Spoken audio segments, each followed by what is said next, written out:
शाहूवाडी तालुक्यातील शेतकऱ्यांना वन्य प्राण्यांपासून त्रास होतोय। हातातोंडाला आलेली पिकं नष्ट केली जात आहेत। वन विभागाच्या कर्मचाऱ्यांकडून शिकारीच्या नावाखाली शेतकऱ्यांना मारहाण केली जातीये असे गंभीर प्रश्न असताना पंचायत समितीच्या सभेला वन अधिकारी गैरहजर राहतात।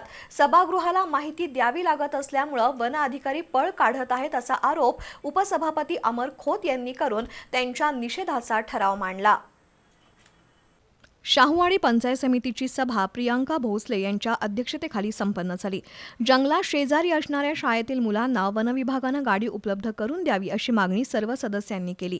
जंगलात वन्य प्राण्यांना पाणवठे केले आहेत, त्यात पाणी नसल्यामुळे वन्य प्राणी मानवी वस्तीकडे धाव घेत आहेत, त्याचा बंदोबस्त करण्याची मागणी अभयसिंह चौगुले यांनी केली। वन विभागाच्या सर्व कामांची चौकशी करण्याची मागणी उपसभापती अमर खोत यांनी केली। वन्यजीव, वन विभाग आणि सामाजिक वनीकरण विभागाचे अधिकारी सभागृहात हजर राहत नाहीत, त्यांचा रिपोर्ट जिल्हाधिकाऱ्यांना पाठवावा असं सर्वानुमते ठरलं।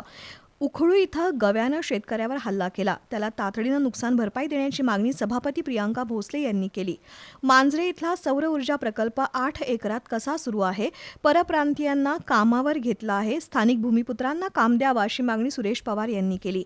वन विभागानं कायमचा बंदोबस्त करून शेतकऱ्यांना मोफत सौर कुंपण द्यावं अशी मागणी माधुरी पाटील, डॉक्टर धन्वंतरी पाटील यांनी केली। करंजोशी अरुळ रस्त्यावर पूल उभारण्याची मागणी राजेश पाटील यांनी केली। मांजरे विभागात महावितरण कंपनीचं कार्यालय उघडण्याची मागणी सुरेश पवार यांनी केली। पडीक जमिनीवर शेतकऱ्यांनी बांबू लागवड करण्याचं आवाहन कृषी विभागाच्या वतीनं करण्यात आलंय। करंजोशी गावातील सर्वे भूमी अभिलेख कार्यालयाच्या कर्मचाऱ्यांनी चुकीचा केल्याचा आरोप राजेश पाटील यांनी केला।